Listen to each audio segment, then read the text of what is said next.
এখানে একটা জিনিস খেয়াল করেন, দেখেন যে যে এই জায়গাতে অনেকগুলো পানি আছে। এটা হচ্ছে আমাদের চারতলা ছাদের উপরে রোয়াংছড়ি থানা। এখানে আসার পরে যে বাঙালিদের যে বুদ্ধি, এটা একটু দেখেন। যে এখানে দেখেন ছাদটা শুকনা, এখানে ছাদটা সম্পূর্ণ শুকনা।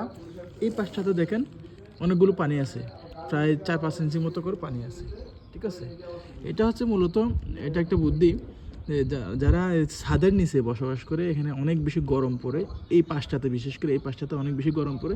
সেজন্য গরমটা যেন কম পড়ে, ওইদিকে পানির যে ছিদ্রগুলো আছে এগুলো একটু উঁচা করে দিছে, বন্ধ করে দিছে মোটামুটি। ঠিক আছে, এর উপর দিয়ে গেলে পানিটা পড়বে।